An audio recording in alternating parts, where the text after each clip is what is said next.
Good evening and welcome to another program of Alliance and the Move. I'm your moderator, Beverly Alert, and I have with me this evening on this program Mr. Michael Carrington, a former member of Parliament of the Alliance for Change, and someone who really needs no introduction, the former leader of the Alliance for Change, Mr. Kemraj Ramjatan. Kemraj, Michael, thank you so much for joining me on this program this evening. To all our viewers, all our listeners, wherever you are, whether you're in Ghana or you are out of Ghana in the diaspora, welcome and thank you also for joining us. This evening we have a few topics we hope that we will have sufficient time to discuss. We want to look at the cost of living that is burdening Guyanese at present, at least most Guyanese. They're just feeling it's so heavy in their pockets.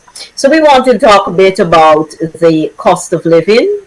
We want to talk a bit about a case recent successfully concluded by our very own Kemraj Ramjatan. He's going to brief us on that.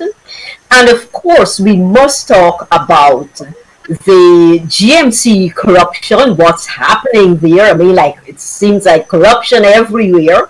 But we want to talk about that, and then we want to touch on the 11-year-old that gave birth, that pregnancy that has really touched the soul, the very heart of the Guyanese people, men, women. Everyone is just so upset that a child has had to go through this. So those are some of the things we want to discuss this evening. I encourage you to call a friend, let them know that Alliance on the Move is on right now. And Kamraj,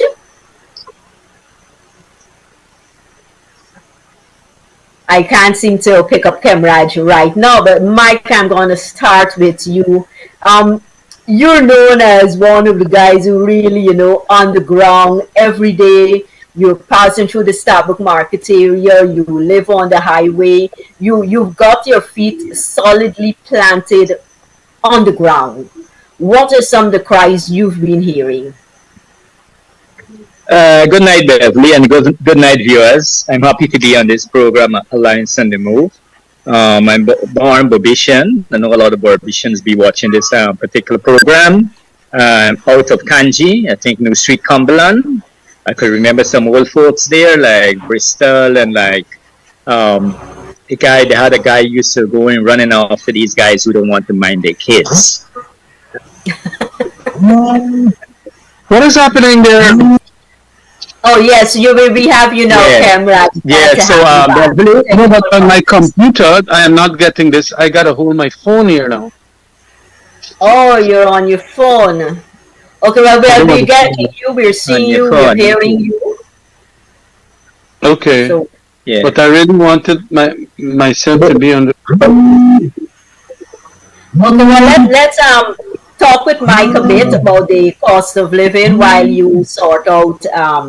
Yes, that's right. Yeah. Go ahead. Please go ahead, Mike. Yeah. Yes, Beverly. I hope you hear me. I have calls coming in, but I have to ignore them. Yes, please. The problem, you hearing me clear, Beverly? Very clear, thank you. You hear me very clear? Yes, I am. Well, on the highway and in Georgetown, one of the major problem over the last 4 or 5 years, I don't know what caused it, if it's because of the oil caused it or what, but the prices for goods and service had climbed tremendously. Listening and reading some of the comments in the papers, especially about inflation, I up to this, I'm 60 years old and I really can't understand.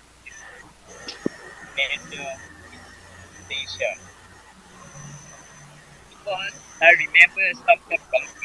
Micah, I'm losing your audio there, Mike. You should maybe sorry about that. $800. Sugar was like approximately $800 years old, but now present moment $100. prices for everything just went up wide over the last 2. We are the second richest country in South America per capita, 1 year generating a point. But somehow or the other, the generation of all of this money, what we end up with is where what we end up with is a case where the Guyana dollar seems to me have no power anymore. It is devalue actually. While it is has not devalued much to the US, but it devalued in terms of its purchase value. What five what $5,000 could have buy 4 years ago cannot buy anymore. It only could buy but $3,000 in things. It have no value at the present moment. Just you break a $5,000, it finished. I don't know if we got to put something in place that we had put like in years ago, price control mechanism. I know nobody don't want to hear about price control mechanism, but the prices is mounting tremendously, and the government seems to have no control over it. They seems to have no relief plan to deal with the cost of living. Now, if you raise people wages by 10%, but then the cost of living, the goods and service raised by 20 and 40%, then you have a great problem. You are taking away more money from the people than what was given. Because if you give $10, but the goods and service raised by $20 or $40, you automatically taking away far more. So to deal with that, I don't know what the government plans to deal with that, but seems that no plans at all. So I don't know if Kemraj could air a view on it, but every single thing you could think about, even if a beer which was about $250, $300 now is actually $400, $500. Guinness is about $500. So most of the things raised about 30-40% within the last 4 years, but the wages and salary only go up about 10% or 20%. So I don't know how you are going to be able to survive. I find it difficulty. I find a lot of difficulty surviving. And I don't have that vast amount of children to take care of like I had years ago. Everybody's adult now and looking after themselves and looking after their children. But it's still difficult. And I can imagine what taking place in the interior area, in the backtown area, where the people don't work for a high salary. In Georgia, some people may fairly work for 100,000, 80,000, 100,000, but they have some community. People hardly earn money. Some people never even hold a $40,000 in their life. How they are making out in those communities, talking about like in Letem, in Paramakatai and all of those places, those Amerindian villages where the costs for those eatables are so expensive.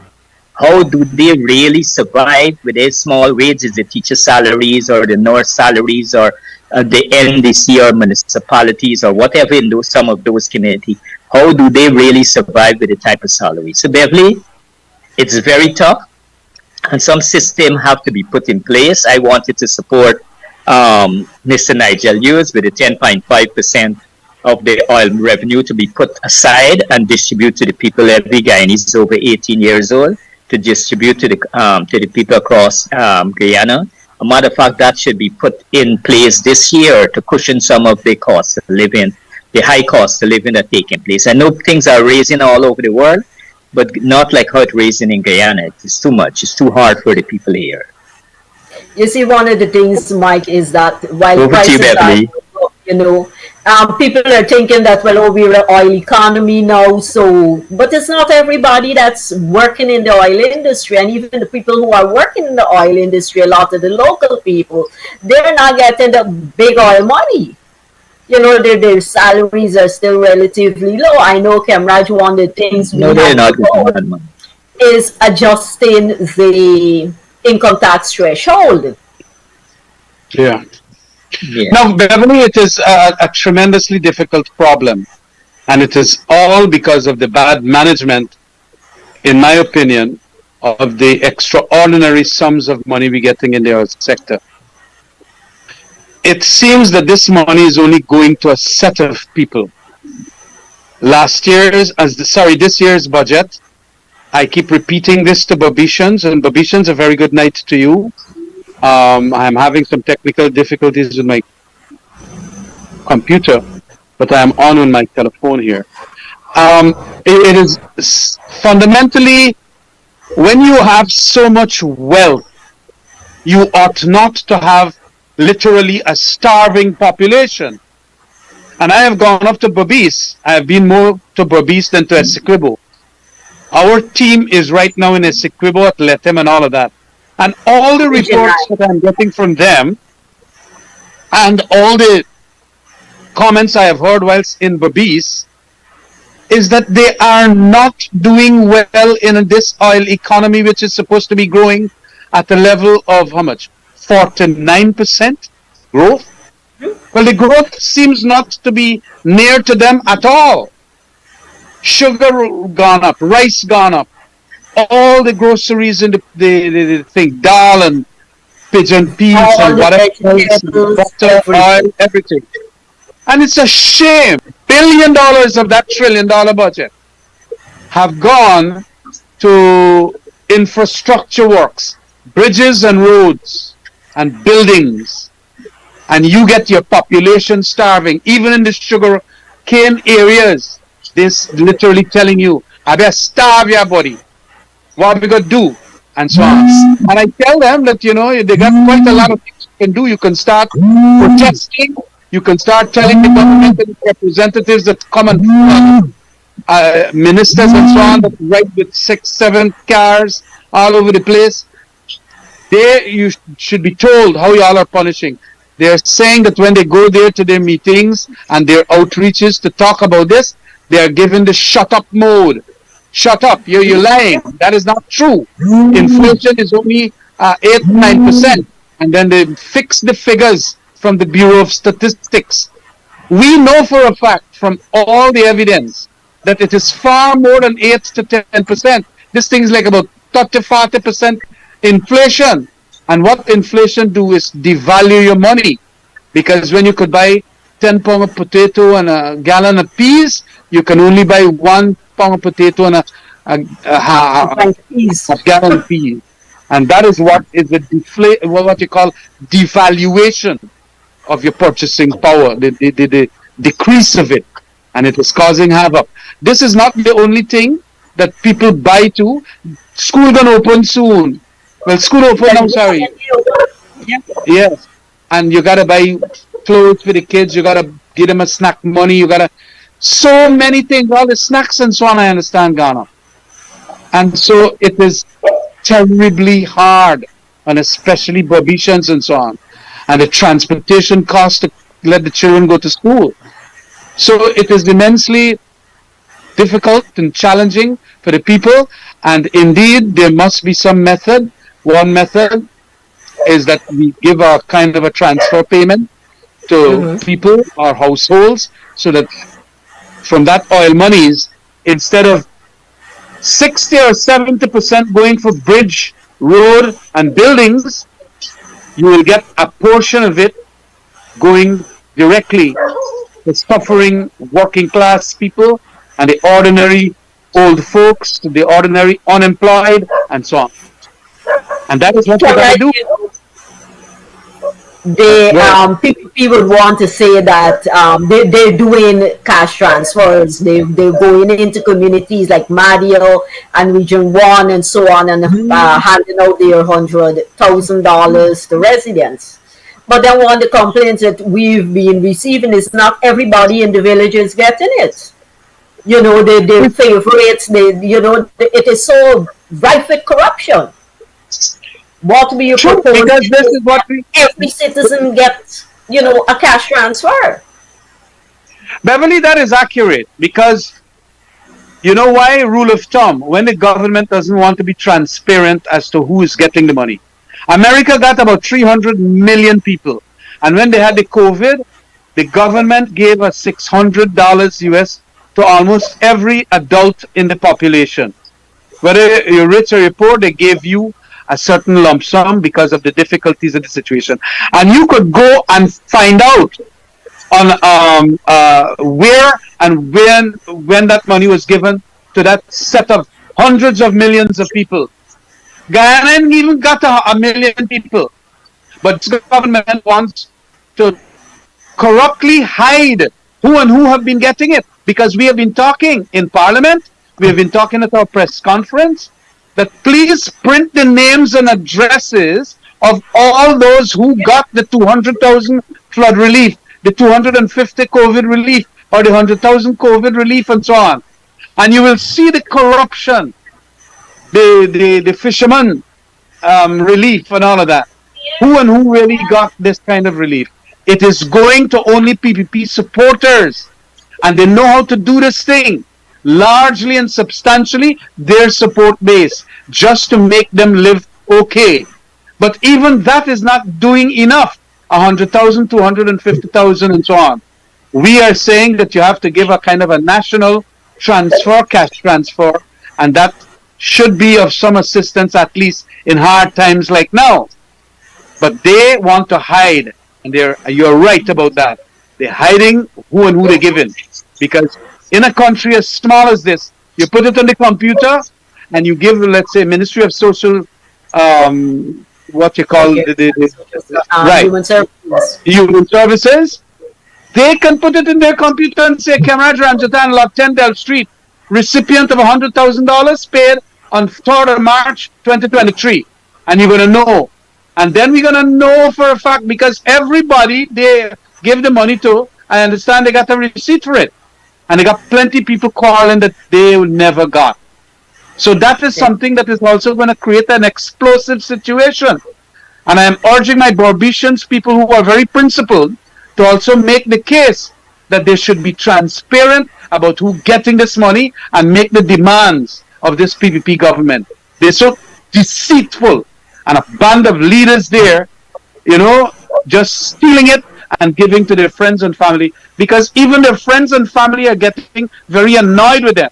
So to calm down their friends and family, they're giving them to the exclusion of a whole set of thousands and thousands of others. The other side to that, Camarade, is that they're using that to buy support. That's right. The That's right. Chinese, struggling to make ends meet. If they hear that 100,000 is being handed out, given out somewhere, they're going to sign up and jump in a red jersey. Quick time. That's correct. And you can't blame the people, because they're really struggling. And you touched on a point with the children earlier, and I'm glad you mentioned that, because our children are suffering from what is called wasting. That's We're right. out of 6 groups. They are only eating 2. Maybe some carbohydrate, the rice, with something thrown on top of it. But they're not getting the fruits. They're not getting enough vegetables. They are not getting all 6 food groups. And then we're wondering why so many children are not doing well in school. A child cannot be undernourished or malnourished and expect to perform well in schools. So it all ties in, and I want listeners to understand it. That when our children are not doing well in school, it is not only because of what is happening in the school environment. It is also because of their nutrition. It is all connected. Mike, I can almost see you itching here to come in, but I'm also watching the clock, and I want us to talk a bit about what is happening at Ghana Marketing Corporation. One time, well, it doesn't matter whether it is the manager for the Marketing Corporation that initiated the investigation or the minister that initiated the investigation.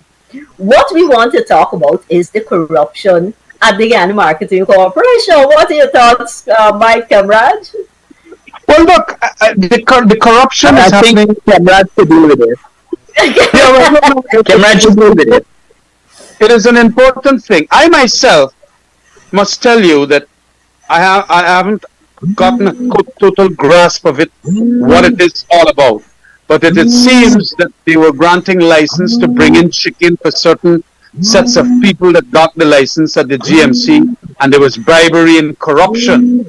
But some people getting the license to bring in the foreign chicken and all kinds of things because the chicken price has gone up locally, so they want to get these people to bring in the cheap chicken from overseas and so on, which is also going to be detrimental to our local producers.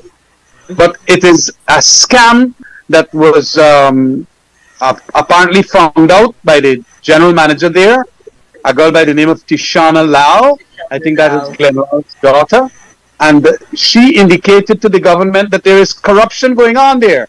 And she went and talked to the Ministry of Agriculture. And please, I want an audit of what is happening there.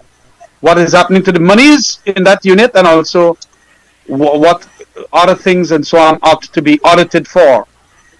Nothing came of it apparently until the minister now had some pressure, I understand, from the reports in the press. And then he said he has ordered what is called an audit.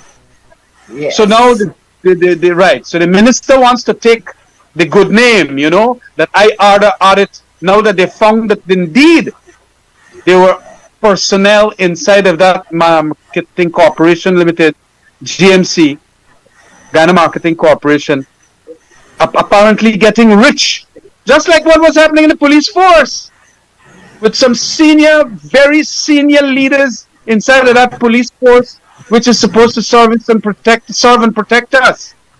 They have been with big amounts of money, amounting to $500 million in their accounts, and in their personal accounts, $55-60 million. And this foolish excuse that they recently had a wedding and a whole set of people give them gifts. That's the most ridiculous thing ever. Yes, and that minister there, as I have been saying all the time, don't want at the parliamentary level for us to go and get these officers subpoenaed. Call up them, because we got power in parliament to call up these people. How come you get that kind of money inside of your bank account? And find out from their banks and all, bring their bank documents and so on, to ensure that we know how much money they have in their possession. $500 million in one of them wife bank account name and so on. And then the wife also of one of them selling food stuff and minting money. So if Bora costs $300, she's selling it for $1,200. That is the allegation we are hearing. And the Minister of Home Affairs said he's going to conduct an inquiry. Up to now, we're not hearing anything about the inquiry. Prohibitions. I want to tell you that the corruption that was prior to the 2015 time when we got into government is all coming back in this PPP government. You know how much of them, they get their visas and so on blocked from going overseas because of the massive corruption in 2008 and that period, and so it's all coming back in a big way at GMC, at almost all the institutions of government. Passport is another thing. You get birth certificate problem and all stuff. Why are we back to these long lines at the passport office? People want to leave the country, and people generally feel that Guyana is not safe and secure, neither is it stable. And a lot of Barbicians too now start getting back into that habit. Let me go from here, this place never got good. It got good if we want to make sure that we put the government in its place. This government is corrupt and deceitful. And then they come and they get dragged out to talk whole day Thursday about all kinds of nonsense. It seems as though within every government office, it got some kind of racket going on, some kind of a run-ins. And it is really disgusting. That's why the corruption index put us lower this year. But go ahead, Michael. Yeah, it seems to be a cultural thing across the country where run-ins is concerned. People know that their wages really can't pay them, the wages that they are collecting with all the devaluation of the Guyana dollar, the loss of the power of the Guyana dollar. People tend to find other means and ways in terms of making money. Some people, money that they make on the side may be more than their wages in many of their office. Now you have an anti-money laundering act, And the bank under that act, the bank, if the bank see any transaction which look wrong, because the banks know the salaries of many of the officers within the police force.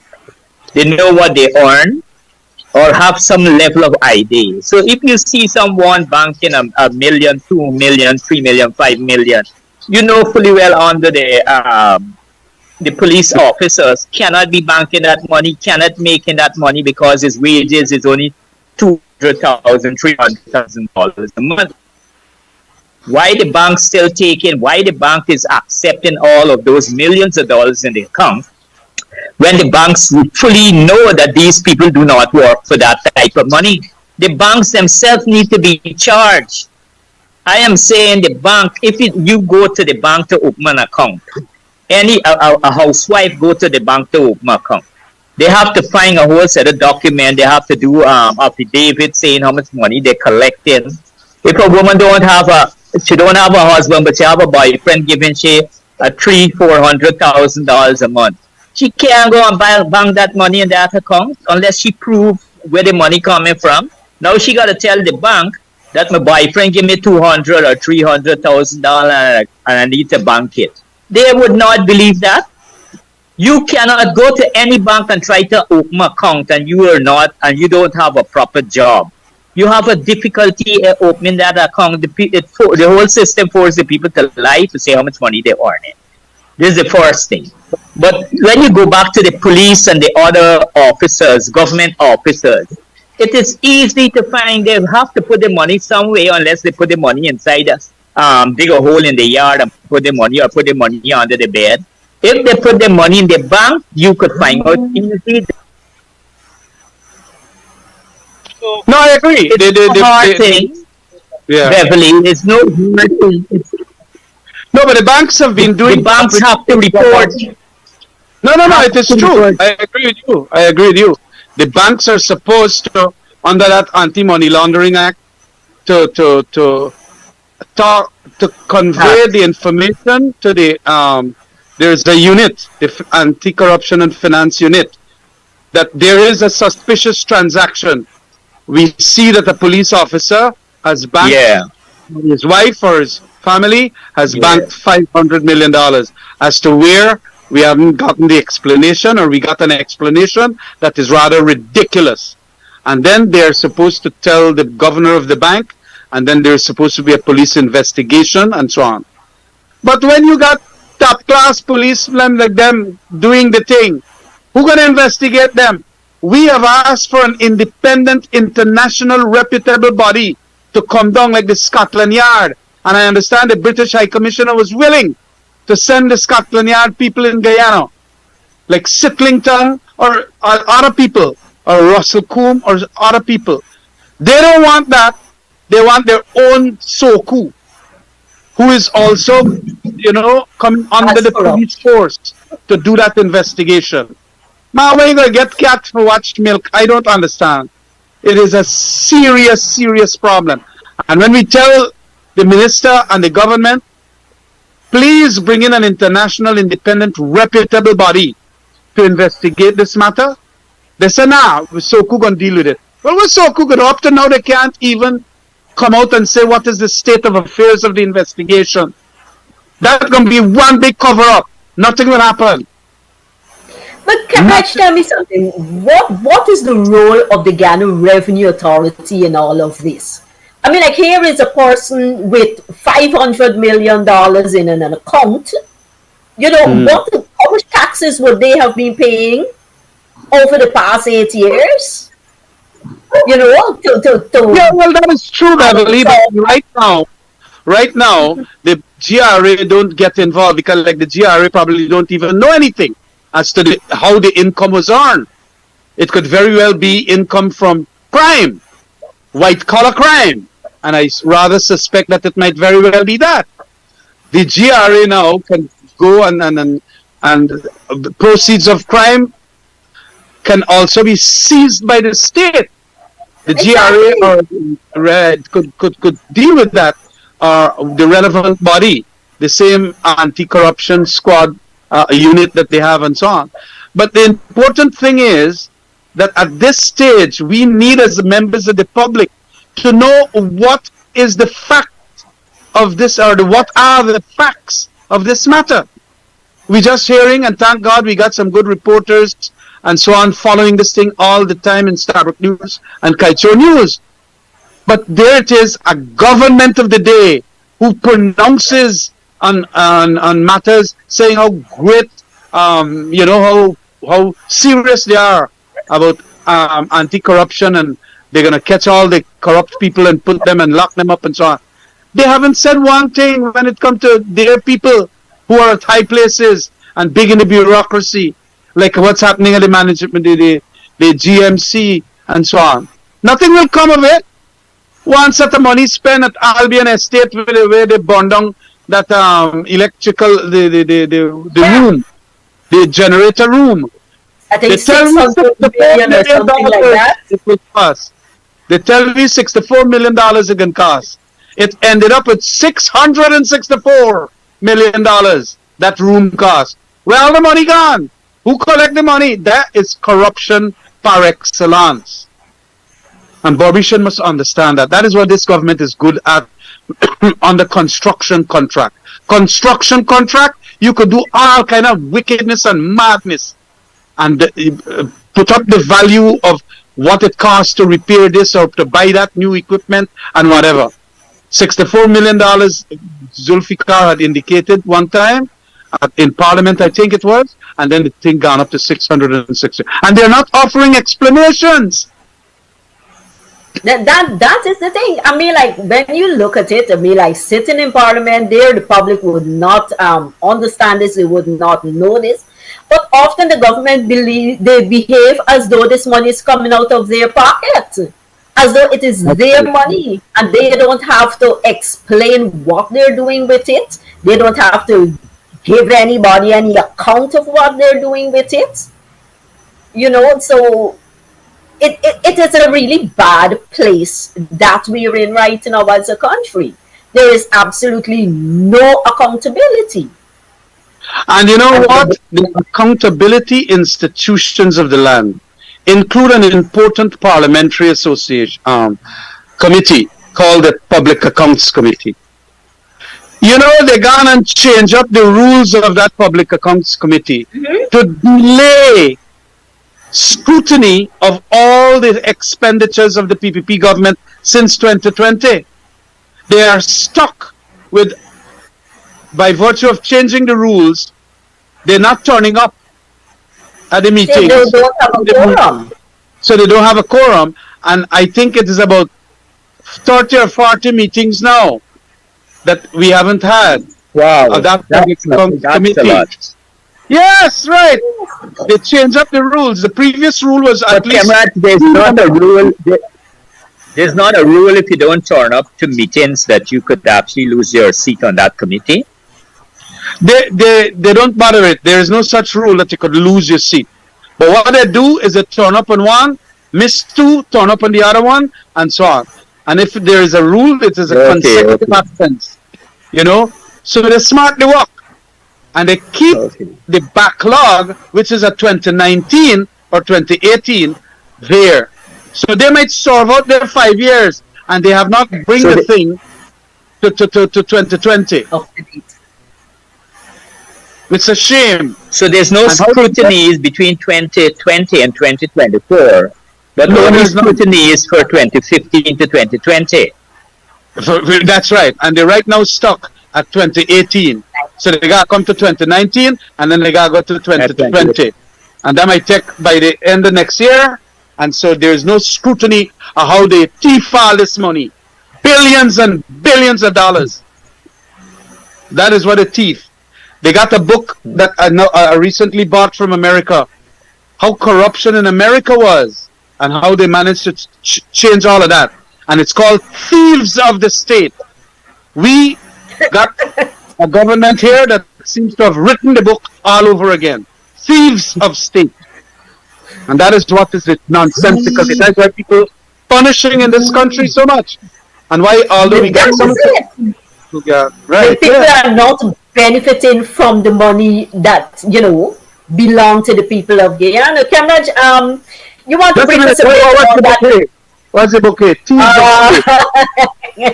Teams of state, yes. Yes. And that is why more and more as you study the PPP, they have adopted the modus operandi of a lot of these countries, especially in third world countries too, where ministers out of Nigeria and one, two other countries in South Asia and in Africa and so on. Ministers hide hundreds of millions of US dollars in a mattress and inside of their In suits the yard, in in the yard. suitcases. You got to get like Burkina Faso. Exactly. And that is what they're getting like. They're wealthy Yes, like hell. Kevach, you want to brief us on that case you just completed with the cane harvesters, the cane cutters? Well, no. Well, Guys that who go with. is a case that I was very vexed with the government about, and I indicated to the DPP the charges should be dropped. That these were people who were there for 13 days, very legitimately protesting better conditions of work and better salary, and because this government wants to just drive fear in them, they gone on the road, pick up 20 people and just dump them inside. The police was used for that purpose. So we went to trial because each and every one of those 20 persons who were charged, they said they had nothing to do with burning up and doing this and that on the road itself or anywhere else. They were protesting very legitimately. And that is why, although the police then went and testified how we got video recordings, we got video recordings of them burning and doing this and that, blocking up the road and all kind of thing. When we said, well, play the tape, nobody, they gone and played the tape, and none of the 20 that was charged was on the tape. Appear on that tape. Yeah, but this is how this PPP operates, They get their thugs and the thug elements in Georgetown here. The police need to be charged for that, man. Yeah, well, whatever it is, I'm glad that the people get dismissed. The charges, were dismissed. And the people gone home, they feel a little better because it was so expensive on them. 11, 12 times they had to run to court. And so on. So, and look at the charges. Obstructing traffic, striking terror, as if they're terrorists in the sugar estates now, and so on. And this same Gau and Nasi used to want and build consciousness in the workers to ensure that they protest like they protest yesterday. I understand that Kanji there again, the production manager was dismissed, and somebody from the head of the lab was dismissed. The people got on strike. Gau supported that strike. And so, you got them, they walk out the situation this afternoon, and the strike call off now, and they gone back working. But that is how convenient is the Gau and Nasi as unions for certain workers. But when the workers want better pay and so on, Gau and Nasi did not at any time come to the assistance of those people, the 20 workers. They had to come to Georgetown in front of Gau office and so on, and Nasi office, and they didn't support the 20 sugar workers. That is why the sugar workers and so on are getting fed up with them. They're not even telling. Yeah, they're not even telling the government, please, you got to do better for sugar workers. So we are having a tremendous descent, even in a sector and a sphere of economic activity that the PPP always used to dominate. They can't dominate these sugar workers now. And so that is what is going to happen. It's going to happen all the time. Sugar workers are going to come out and protest like they did yesterday, again at Kanji, for the production manager getting knocked off and so on. And the PPP don't want to tell you what are the actual status of these events and status of these developments. I don't really know whether the production manager deserved to be knocked off and so on. We don't know. And when you ask them, sometimes minister, they don't give you explanations. But this is what is happening. As we were discussing these legal rulings, Kemraj, I think a lot of people were very pleasantly surprised at the recent ruling in this case with the land for the Harbor Bridge. Oh, yeah, the New Demerara Bridge. The New Demerara Bridge. Yes. Oh, well, let me give you Where that the only judge, came out today. yeah, That where the decision. judge basically said, look, before these, you order these people off and what have you, talk compensation with these people. The government seemed to want to put the cart before the horse, move the people out, and then want to talk compensation, at which point they just throw anything at the people and believe that's it. So I believe that Yeah, that is the government feel that they could grab people's land and give them whatever they feel is the value for the land. So you had the Fredericks people and the Thomas, Malcolm and Maureen Thomas. They then carried the matter to the court that they shouldn't take my land until they compensate me for my land and compensate me under the Constitution. And the word the Constitution says is adequate compensation. You can take my land for public purpose, but you must compensate me adequately for it.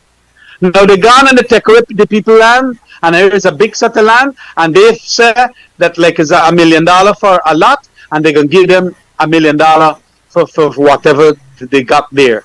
The people said, no, no, no. That land is worth far more than that $1 million, the value that the government placed on each of the person's land.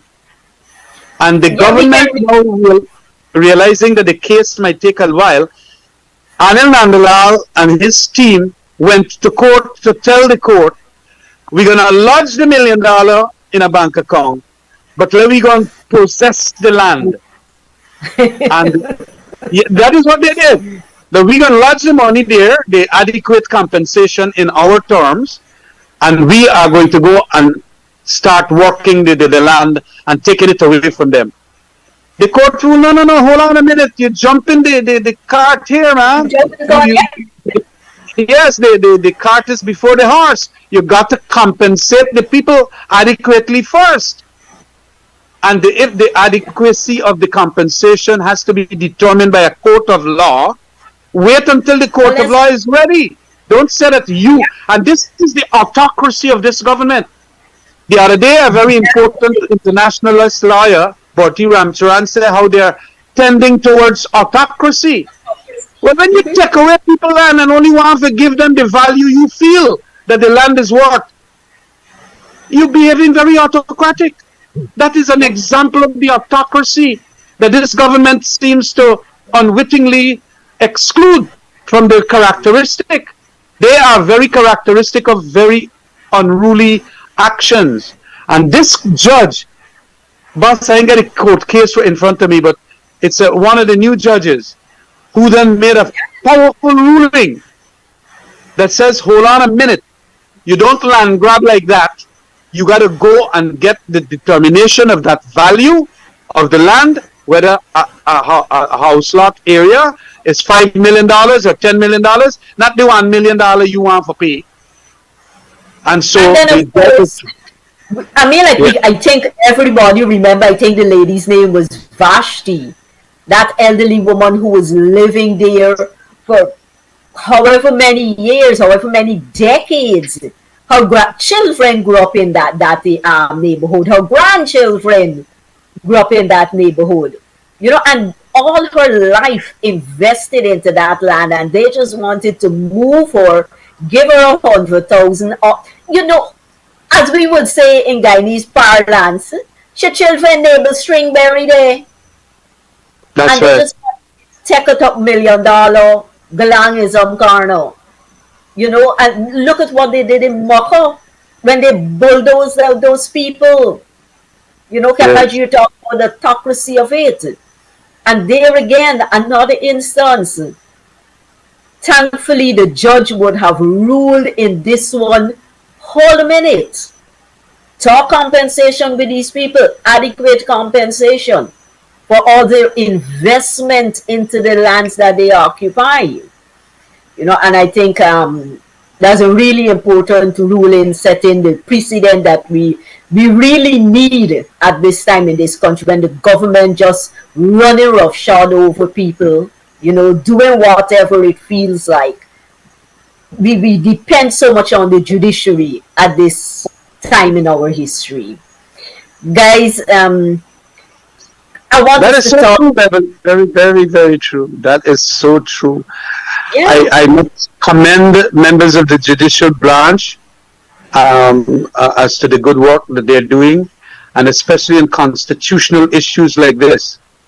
I have seen Justice Sandhil Kissoon do a powerful decision.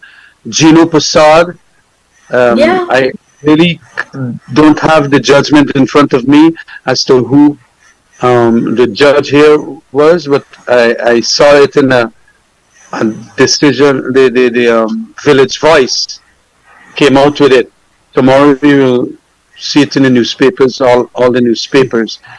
But one of the hallmarks of a liberal democratic society is an independent judiciary. And it's just yeah. fundamental that that judiciary remains independent so that the ordinary citizen's human rights, right to property, or right not to be deprived of your property as we got it in our constitution. What an exception is for public purpose. You can take away people land, but you must provide compensation, I which do is the value of compensation. it, adequately. And the adequacy of it must be determined by a court of law. Them fellas this now, Anil and Lal and them feel that they could say, okay, we go into the government valuation department. The government valuation said that, okay, it's $1 million. Are we going to lodge the $1 million and go and take away your land? That is not how it operates. Yeah. So kudos to So, them, the judges. yes, the judiciary, so many cases of recent, the teachers, Yes, the right, judge right. did fantastic, that was a tongue lashing, as we would call it. When it Yes, and you seems no know, more and more we would really, have to rely on the judiciary as the last yeah, bastion, basically, of democracy.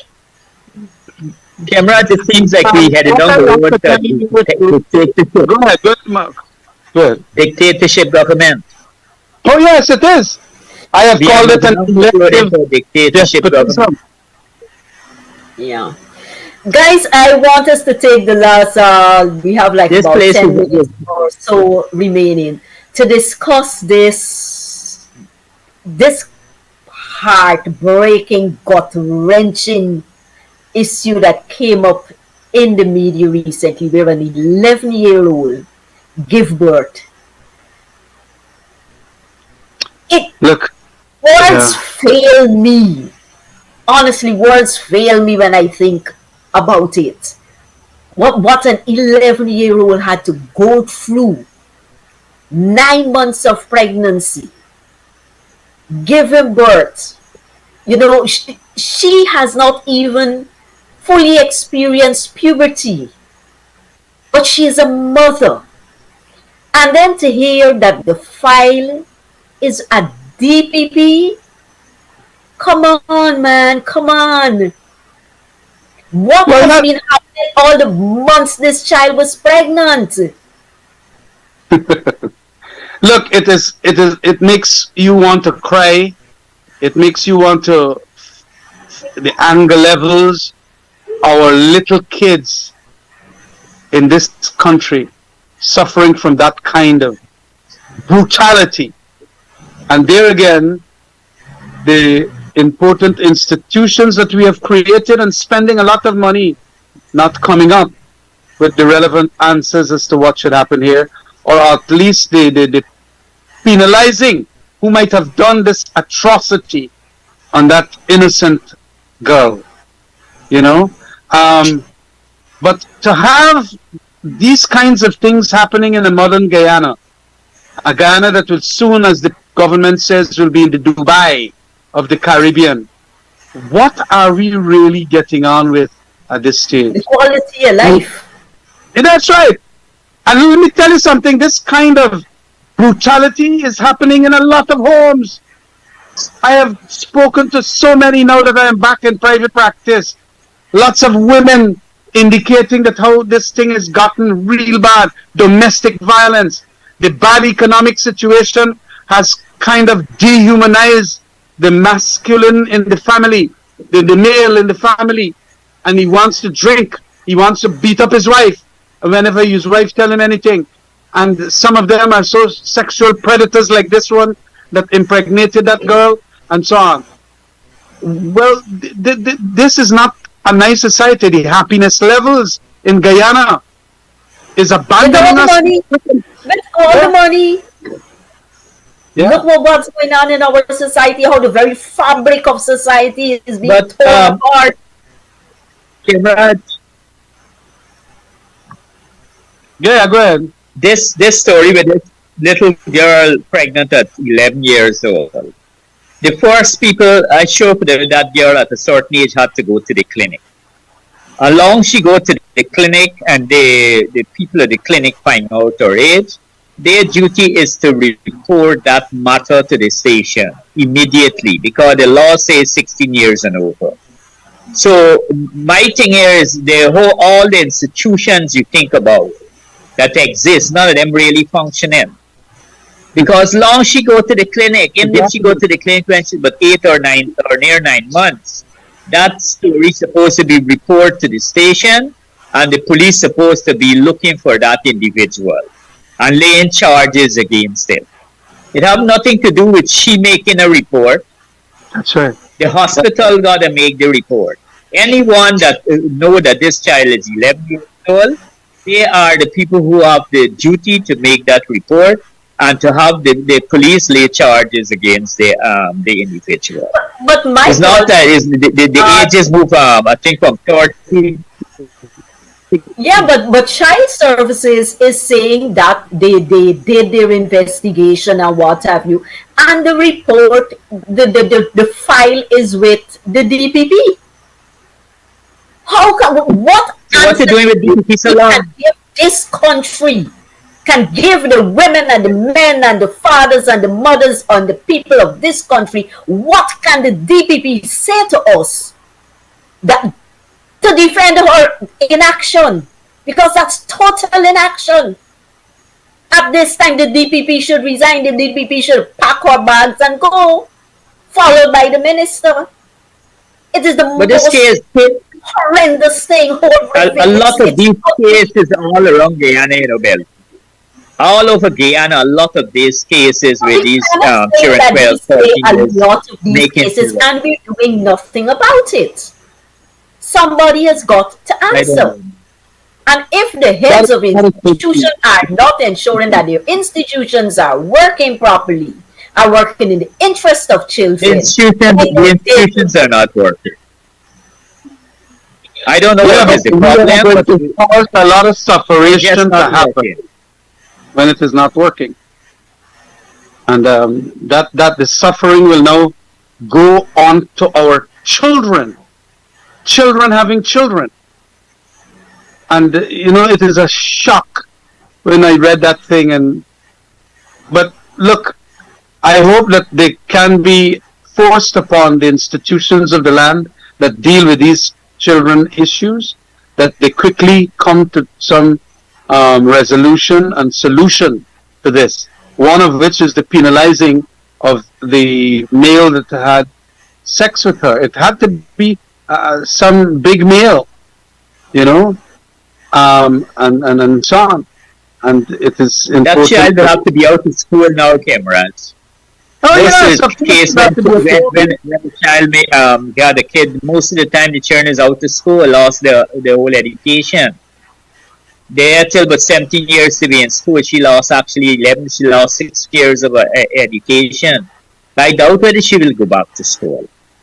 That's the other There's thing. one That major child problem. has lost her childhood.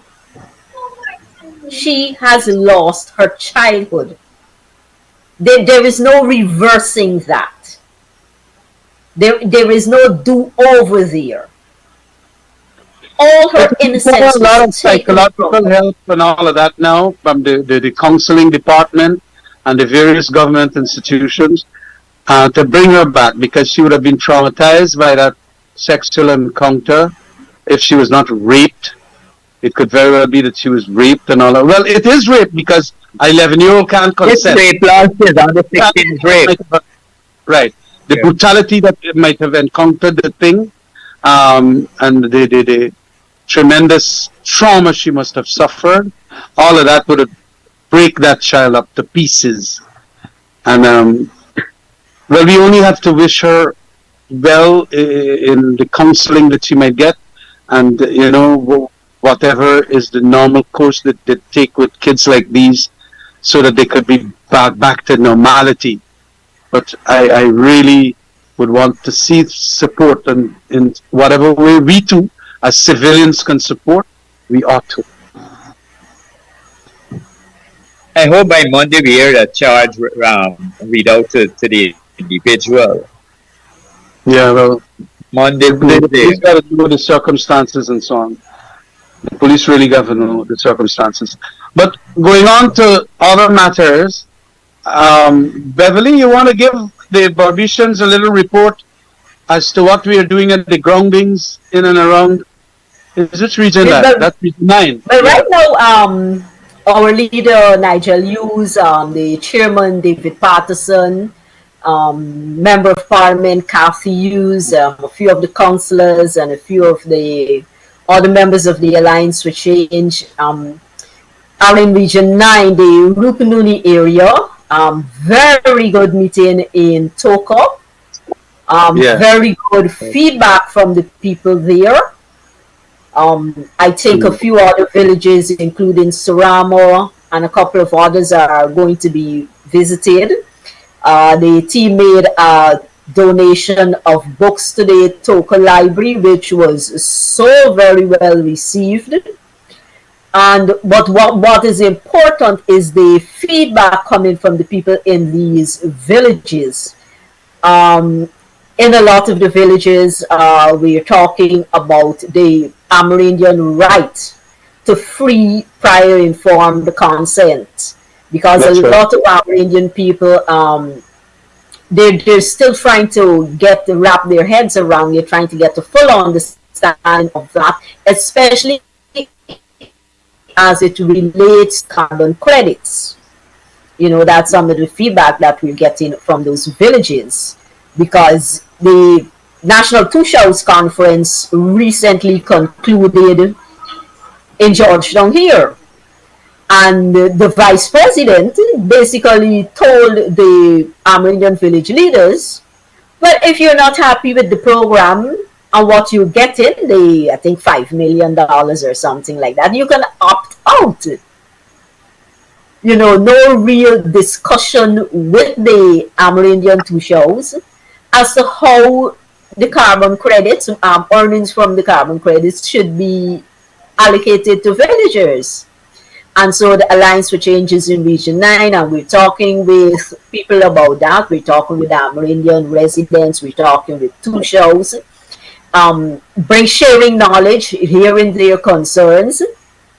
I think a couple of weeks back, the AFC was in Region 7. Went to a few games there, the Heritage Games, presented some lovely trophies. We came across that very ugly situation there, where the students, they were still using latrines. I see the government. I see the government now in a mad rush to rectify that situation across the schools. And while the vice president may say that the Alliance for Change is on a latrin survey, I want the vice president to be reminded of that child, I think it was in 2008, who died when she fell into a latrin. And then when the ASC wanted to assess the situation, the school and the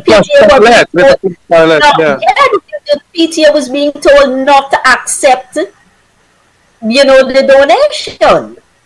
So while the AFC may be on a latrin survey, the vice president should realize that it's about saving lives, because that is an ugly, nasty way to die. One child died that way. We don't want it to be repeated. So we want to see all latrins at all schools done away with. What are you thinking, Mike? Well, I think it's supposed to gone away a long time ago. I think the time is up for us. It's little Dubai, right? In this I like to Yes, wish I'm actually Barbishan all the watching the best. time here. Yes, and so guys, we have just about a minute more. Any closing thoughts, Mikey? Yeah, I would like to see a better life for Barbishan. I'd like to see more money go into the development of my, um, we'll call it, place that I had born, New Amsterdam. And all. I need to see the value-added industry actually get going. Like Borbis could produce a lot of things, but they will need canning factories in that particular area. They will need other factories, production area. The area what I wanted to see go, get up and running is the hemp industry. We need to push the hemp industry. If sugar is there, then hemp could be become alive. We could utilize hemp. We could medical marijuana and all of those type of things. Producing medicine, marijuana is producing a lot of medicine across the world.